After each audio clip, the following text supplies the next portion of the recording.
Evangelho Quadrangular de Rio Pomba, uma igreja que ama você e sua família. Vamos crescer na palavra estudando hoje a carta de Tiago.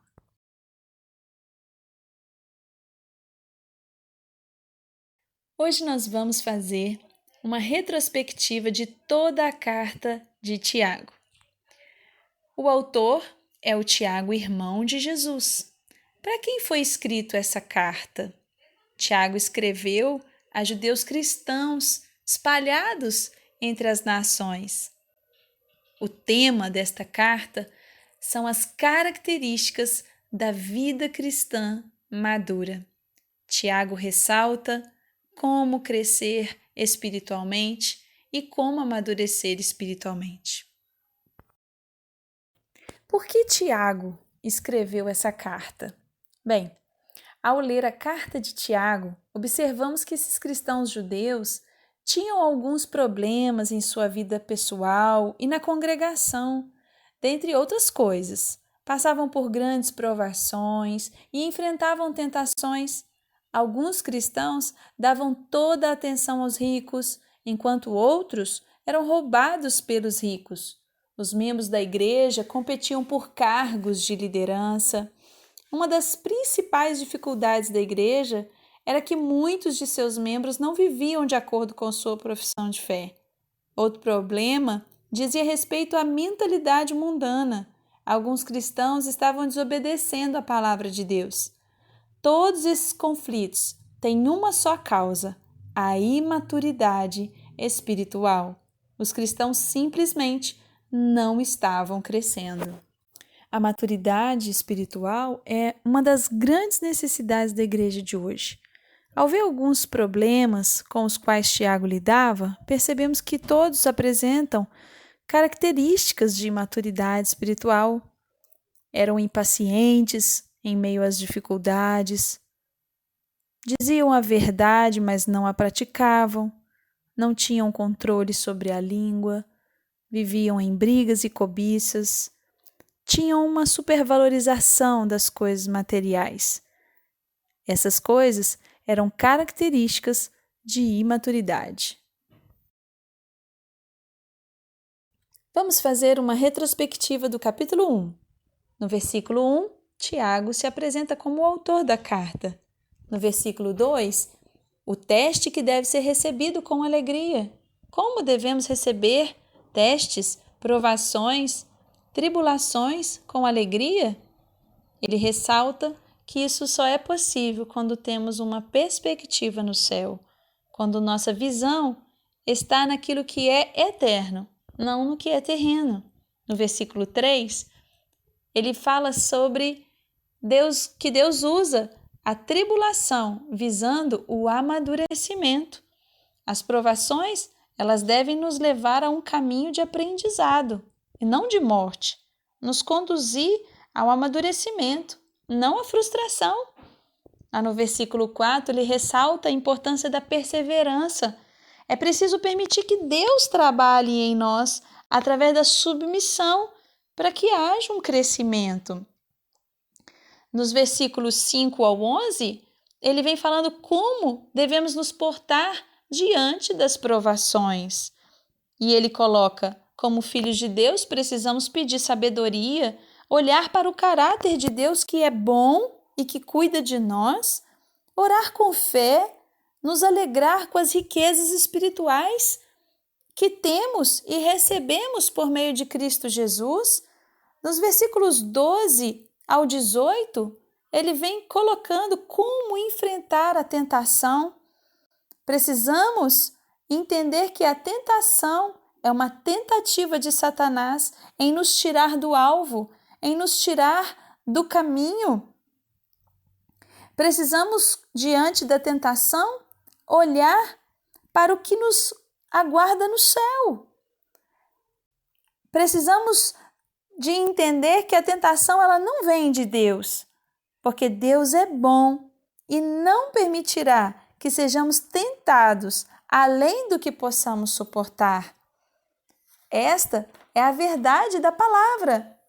Temos, diante das tentações, precisamos nos lembrar que nós temos uma nova natureza. E com isso, recebemos o Espírito Santo, que nos capacita a vencer diante de uma tentação.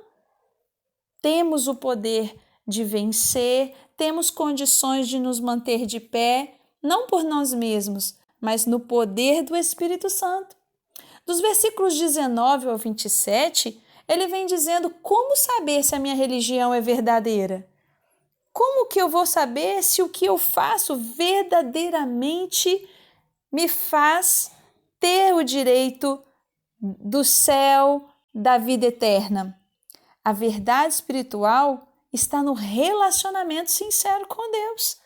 Eu preciso receber a palavra, praticar a palavra e compartilhar a palavra. Assim, eu vou saber que a minha religião é verdadeira. Bem, nesse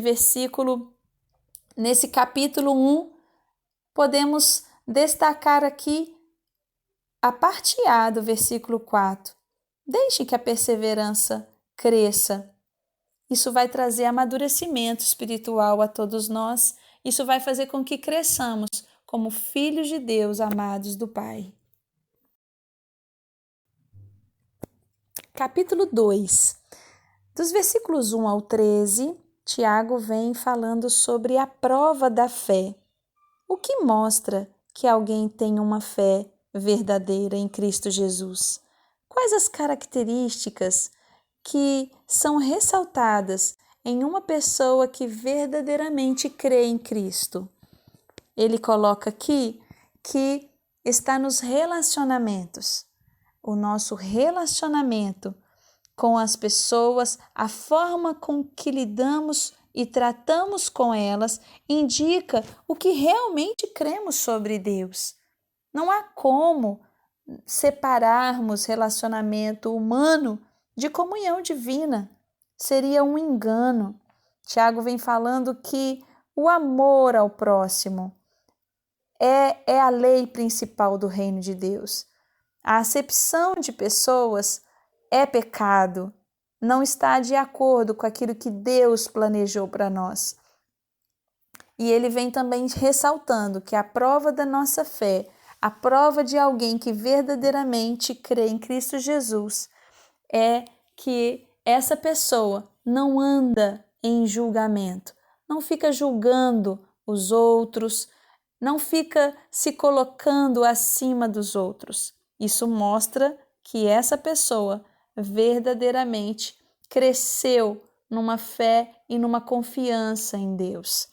Dos versículos 14 ao 26, ele vem falando sobre a autenticidade da fé, sobre a fé morta, que é inoperante, inútil, infrutífera, que não tem uma prática, não é?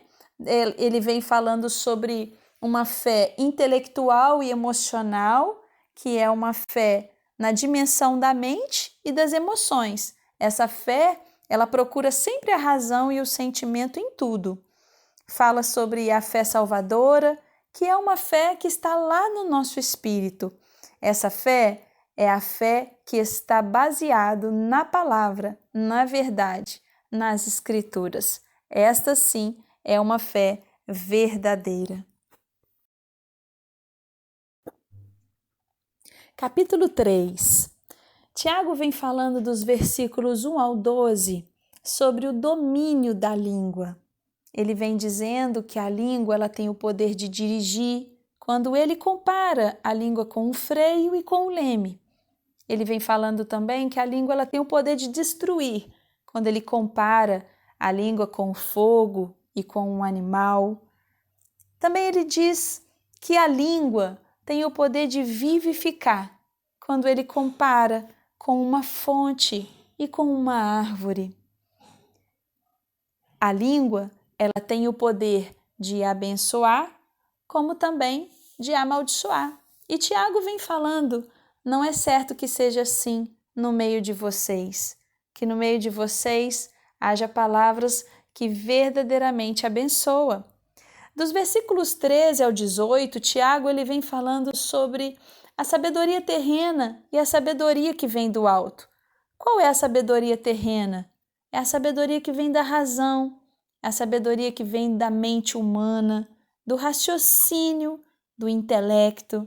A sabedoria que vem do alto é a sabedoria que vem do céu, tem base nas Escrituras. Aqui é cheia de paz, misericórdia, cheia de bondade e mansidão. Essa sim é a sabedoria do céu e é a sabedoria que nós devemos buscar como filhos amados de Deus.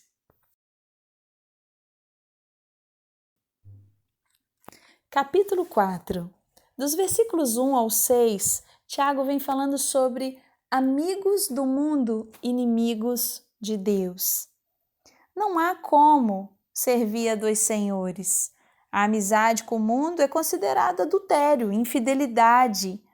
Amar o mundo, seu sistema, seu formato, nos isenta de possuirmos o amor de Deus, que é a nossa maior riqueza.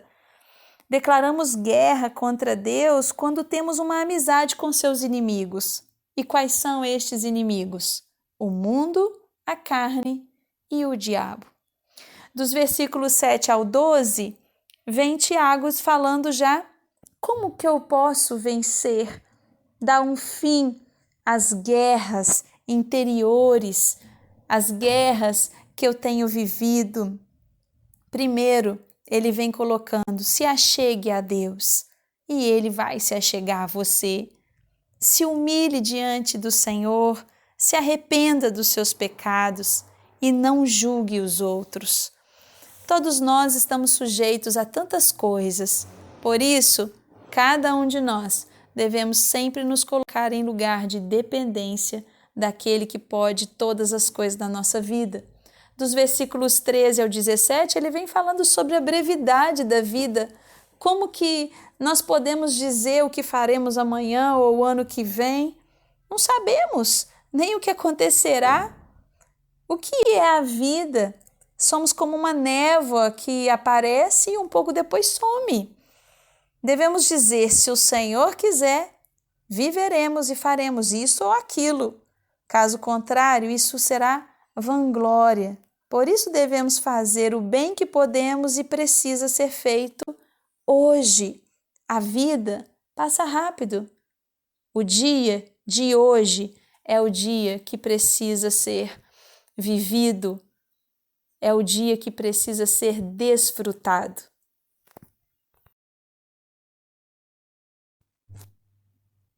Capítulo 5, dos versículos 1 ao 9, Tiago vem falando sobre a vulnerabilidade das riquezas e a paciência em meio às perseguições. Tiago ressalta a importância de não colocarmos a nossa fé e a nossa confiança no dinheiro ou no que ele pode trazer, mas em Cristo. Nada substitui a confiança que devemos ter em Cristo Jesus. Ele é a nossa maior segurança. Dos versículos 10 e 11, Tiago vem falando sobre a perseverança que os irmãos, que nós como igreja, como filhos de Deus, devemos ter diante das adversidades. Tiago ele vem aqui incentivando os irmãos a olharem para a paciência e para a lealdade ao Senhor que os profetas tiveram, mesmo diante de tantos sofrimentos. No versículo 12, Tiago vem falando que nós, como servos do Senhor, devemos ser firmes nas palavras. Tiago traz à igreja o ensino sobre a honestidade em tudo o que faz, o que traz confiança aos que estão à nossa volta. Nos versículos 13 ao 18, ele vem falando sobre a persistência na oração. Diante de situações adversas, a nossa atitude como filhos de Deus é orar, e orar com fé. Tiago ressalta que a oração deve ser uma prática diária na vida de um cristão. Quando enfermos, quando pecarmos, quando resgatarmos os que se perderam no caminho. Lá nos versículos 19 e 20, ele vem dizendo sobre aquele que traz de volta o que se perdeu, também terá seus pecados, uma multidão de pecados perdoados. Esta é uma visão panorâmica de toda a carta de Tiago. A ênfase desta carta foi a maturidade espiritual. Este pode ser um bom momento para examinarmos o próprio coração e verificar como está a nossa maturidade. Estou me tornando cada vez mais paciente em meio às provações da vida? Brinco com a tentação ou a resisto desde o princípio? Alegro-me em obedecer à palavra de Deus ou simplesmente a estudo e aprendo dela intelectualmente? Estou preso a algum tipo de preconceito? Tenho crescido quanto ao controle da língua? Sou um pacificador? As pessoas me procuram em busca de orientação espiritual? Sou amigo de Deus ou do mundo? Faço planos sem considerar a vontade de Deus? Tratando-se de dinheiro, sou egoísta? Oro quando estou em dificuldades? Qual minha atitude em relação a um irmão desviado? Não devemos apenas envelhecer, mas sim crescer e amadurecer.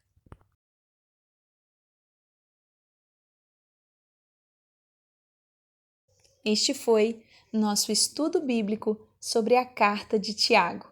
Eu sou a pastora Carolina Ferreira e foi um prazer compartilhar com você esse estudo da Palavra de Deus.